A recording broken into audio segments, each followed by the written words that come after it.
गिलहरी की कहानी। एक जंगल में 7 नामक मुनि रहते थे। उन्होंने तप करके बहुत सी विद्या हासिल की।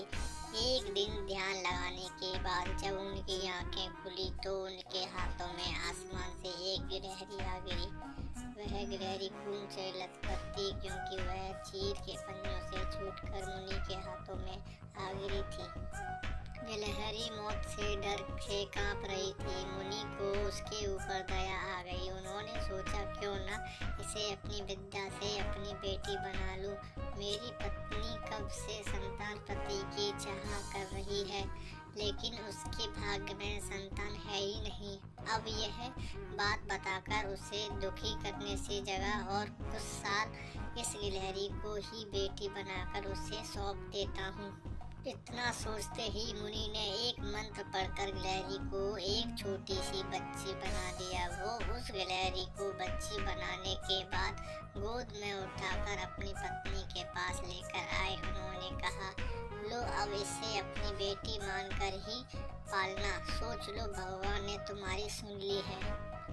मुनि की पत्नी छोटी बच्ची देखकर खुश हो गई। अब गिलहरी से बच्ची बनी लड़की मुनि के घर में बड़े लाड़ प्यार से पलने लगी। मुनि की पत्नी ने कुछ दिनों के बाद बच्ची का नाम वेदाता रखा। मुनि और मुनि की पत्नी दोनों ने बड़े प्यार से वेदाता को पाला।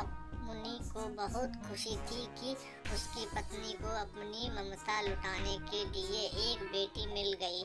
कुछ समय के बाद उसकी परवरिश में मुनि भूल गई कि वह एक गिलहरी है। वेदाता को मुनि ने अच्छी पढ़ाई लिखाई करवाई। देखते ही देखते वेदाता 16 साल की हो गई। अब मुनि की पत्नी को अपनी सुंदर बेटी की शादी करवाने की चिंता होने लगी। उन्होंने यह बात मुनि से की। अपनी बेटी की तरह देखते हुए मुनि को भी लगा कि इसका अब विवाह हो जाना चाहिए। मुनि ने अपनी पत्नी से कहा कि तुम चिंता मत करो, मैं इसके लिए योग्य घर ढूंढ लूँगा।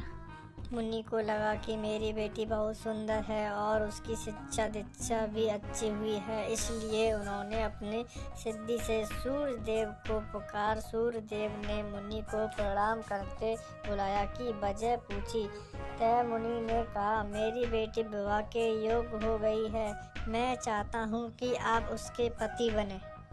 सूर्य देव ने कहा, आप एक बार अपनी पुत्री से पूछ लीजिए, अगर उसे मंजूर है तो मेरी तरफ से भी हाँ है।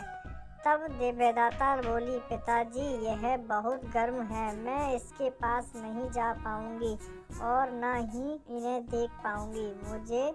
मुनि वेदाता से कहा, कोई बात नहीं, हम दूसरा वर देख लेंगे।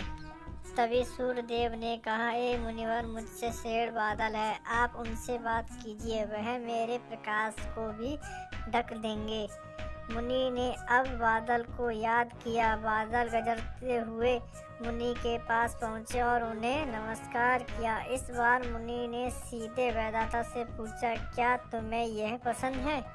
वेदाता ने जवाब दिया, पिताजी मेरा रंग भूरा और इनका काला है, हमारी जोड़ी अच्छी नहीं लगेगी। तब बादल ने मुनि से कहा, आप पवन देव को बुलाइए, वह मुझसे श्रेष्ठ हैं, उनमें मुझे उड़ाकर इधर से उधर ले जाने की ताकत है। अब मुनि ने पवन का स्मरण किया। पवन देव के आते ही मुनि ने अपनी बेटी से पूछा, क्या आपको यह पसंद है? वेदाता बोली, पिताजी यह तो एक जगह ठहरते ही नहीं है, इनके साथ मैं घर कैसे बसा पाऊंगी? इस बार मुनि ने पवन देव से पूछा, मुझे अपनी पुत्री के लिए वर की तलाश है, आप बताइए कि आपके शेर कौन है?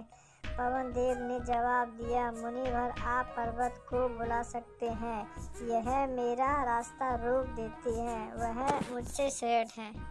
तुरंत मुनि ने पर्वत को पुकारा। पर्वत को देखते ही वेदाता बोली, यह तो पत्थर के हैं, इसका दिल भी पत्थर का ही होगा।